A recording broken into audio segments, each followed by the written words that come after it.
खाड़ी के मजहबी देशों पर ईरान के मिसाइल हमले हों, पाकिस्तान और अफगानिस्तान की लड़ाई या सऊदी अरब और यमन जैसे दर्जनों झगड़े, अब्राहमिक मजहबों का आपसी खून खराबा देखते हुए हमें अपने लिए कुछ बातों का ध्यान रखना चाहिए। इसका संबंध मजहबी समुदाय की मूल प्रवृत्ति से है।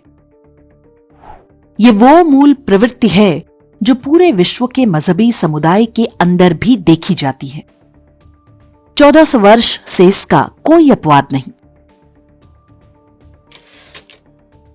इराक के सैनिक तानाशाह सद्दाम हुसैन के महल के किस्से एक जमाने में विश्व भर में सुने सुनाए जाते थे। बताया जाता था कि सद्दाम ने अपनी सुख सुविधा के सारे साधन महल में जुटा रखे हैं। उसके बाथरूम में जो नल की टोटियां लगी थीं, वे सोने की थीं। एक एक टाइल्स बहुमूल्य पत्थरों की बनी थी। पर अपने अंतिम समय में सद्दाम हुसैन ये सब कुछ अपने साथ नहीं ले जा सका। सद्दाम हुसैन ने पूरे 35 दिन तक अमेरिका और उसके मित्र राष्ट्रों को छकाया।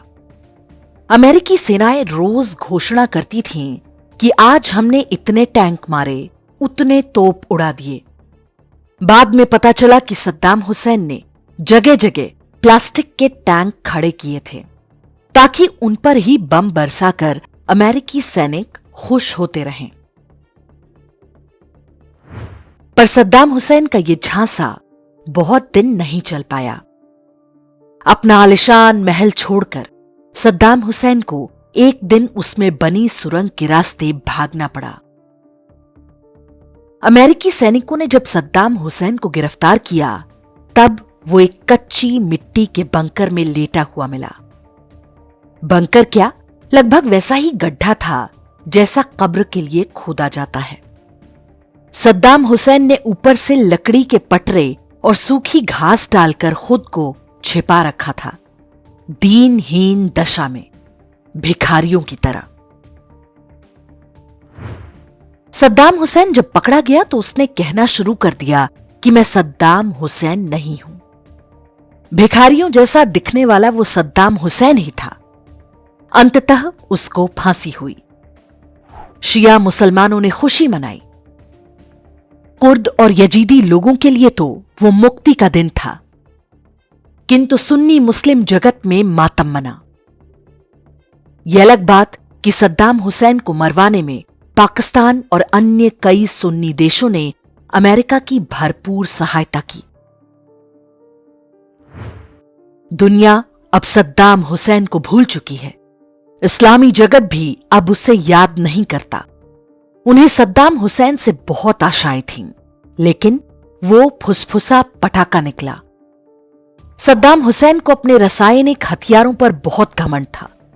उसे मुस्लिम ब्रदरहुड पर बड़ा भरोसा था, और सबसे बड़ी बात कि उसे अपने तेल के कुओं की ताकत पर नाज था। पर सद्दाम हुसैन के हठ, सनक और तानाशाही में कुछ भी काम न आया। ईरान के अयातुल्लाह खामेनी भी अब सद्दाम हुसैन के दिखाए मार्ग पर चलते हुए उसी दुर्गति को प्राप्त कर चुके हैं। ईरान शिया मुल्क है, इसलिए आसपास के बिरादर मुल्क विश्वासघात की अपनी मूल मजहबी प्रकृति का प्रदर्शन कर रहे हैं। सबने अपने अपने हिसाब से सौदेबाजी कर रखी है। कहते हैं बातें चाहे कितनी भी ऊंची ऊंची कर लें, लेकिन उछलना अपने ही दम पर चाहिए। इसलिए भी कि मुस्लिम ब्रदरहुड की सरहद केवल आतंक तक ही है। वे एकजुट होकर केवल आपस में लड़ सकते हैं या कहीं पर आतंकवाद फैला सकते हैं। सीधी लड़ाई में मुस्लिम ब्रदरहुड के परखच्चे उड़ते देर नहीं लगती।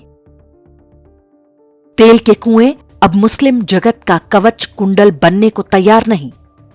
तेल के कुएं आतंक और रक्तपात का लाइसेंस जब देते थे तब देते थे, अब वैसा कुछ नहीं होता। अरब देशों की तेल की कमाई और अय्याशी को एक सनकी अमेरिकी राष्ट्रपति देखते ही देखते इस तरह से मिट्टी में मिलवा देगा, कौन जानता था। ये सारे अरब देश तेल के दम पर ही पूरे विश्व को ब्लैकमेल करते थे। इसलिए कहा जाता है कि जैसे भी हो, हराम की कमाई से बचना चाहिए। मेहनत और ईमानदारी की कमाई पर ही भरोसा करना चाहिए। युद्ध किसी के भी बीच हो, दुखद और अमानवीय होता है, लेकिन अभी जो युद्ध लड़े जा रहे हैं उनका नुकसान भी पूरे विश्व को भुगतना ही होगा। पर इसी बहाने मानवता को इस्लामी आतंकवाद से मुक्ति मिल जाए तो इससे अच्छी और क्या बात होगी।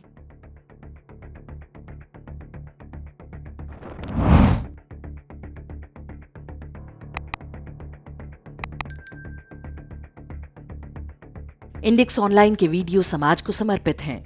आप इनको डाउनलोड करके जैसे चाहे वैसे प्रयोग कर सकते हैं। चाहे तो आप हमारे टेलीग्राम चैनल से जुड़ सकते हैं। वहां सारे नए पुराने वीडियो आपको मिल जाएंगे। हमारे सोशल मीडिया लिंक हर वीडियो के डिस्क्रिप्शन में होते हैं। हमारा एकमात्र उद्देश्य हिंदू समाज को जागृत और एकजुट करना है। इसमें सहभागी बने। धन्यवाद।